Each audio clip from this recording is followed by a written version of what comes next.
congratulations, both of you, for this series. Patrick, can you tell us why you decided the genesis of this series and why you decided not to do a spin-off or a side story about it? Sure. JD, my co-writer, and I, have been working together for 25 years.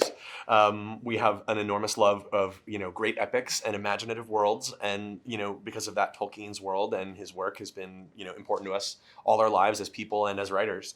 And when we heard that Amazon, had acquired the rights to Lord of the Rings and were going to put together a show, we immediately raised our hands as loudly and as high as we could and just knocked on the door until they let us in the room.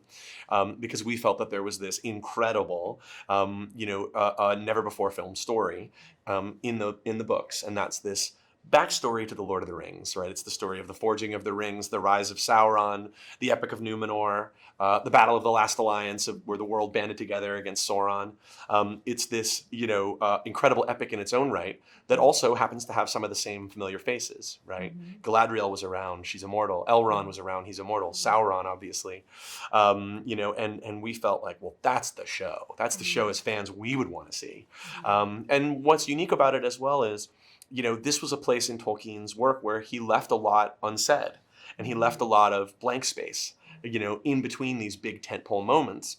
And he wrote a lot in his letters about wanting the aspiration of hoping that other minds and hands might one day add their own piece to the tapestry he was weaving. And, we reckoned that this might be, potentially a grand and ambitious way to do so, and have been trying to, be worthy of that ever since.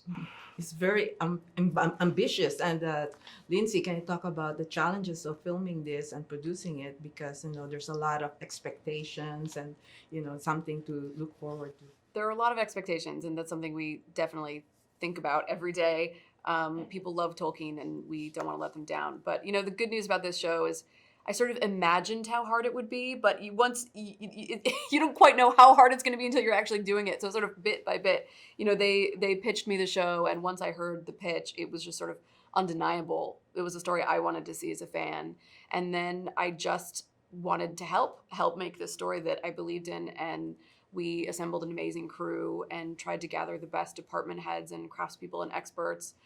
We had the help of the Tolkien estate, which was a really reassuring and special thing to have, and tried to create an environment where all these brilliant artists who love Tolkien could do their best work. And then we just tried to put one foot in front of the other every single day for hundreds and hundreds and hundreds of days and come out the other side. And we're finally there. So we're really excited for everyone to see what we've made.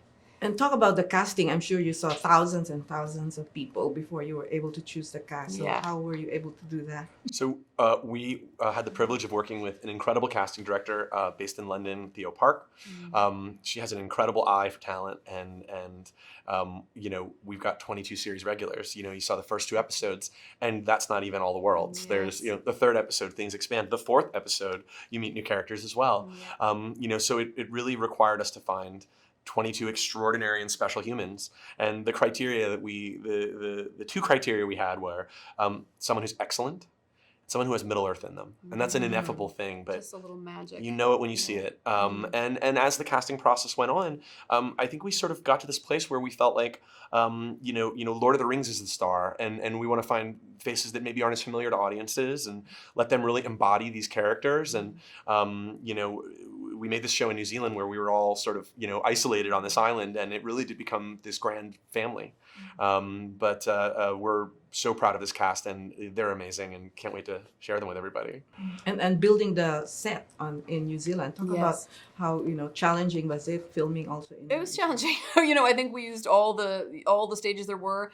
I think we had 7 across 3 facilities, 7 stages, a tank. I don't even know how many hundreds of thousands of square feet, locations, mountaintops, beaches, the whole thing. So that, for me as a producer, that's the challenge, but it's also the joy of it. There are very few properties where you get to play with all the toys in the toy box.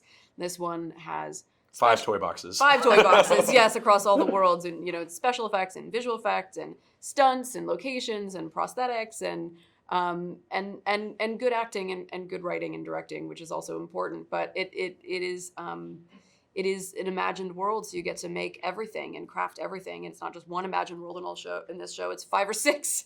And So every link yeah. of the chainmail that Galadriel wears, someone is Yeah. handcrafting Yeah.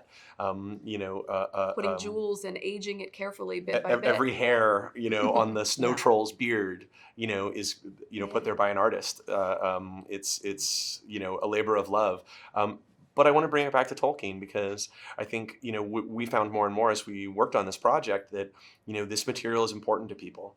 And we had the privilege of working with all these incredible artists around the world who love and want to honor it. And I think that's a good way to help yourself, keep the main thing when you're putting hundreds of individual hairs on the beard of a snow troll. And talking about Tolkien, talk about the challenges of writing his dialogue and talking, using religious texts and doing it. Yeah, so JD and I have an enormous love for language. We both very much come from a place of loving reading and loving the history of literature. And part of what's wonderful about Tolkien's work is it's this grand imaginative world, but it's also steeped in the literary tradition of the UK. You feel Milton in there. You feel the Brontes in there, and the opportunity to write period dialogue was something we were really happy to take on. And the more we worked with Leith McPherson, our incredible dialect coach, we started thinking about how each of these cultures should have their own way of speaking, where the minute you hear a line of dialogue, you know where you are. So again, that was another one of the great joys to add more detail and hopefully more history and texture, and that's the way he did it, and we tried to follow in his footsteps as best we could.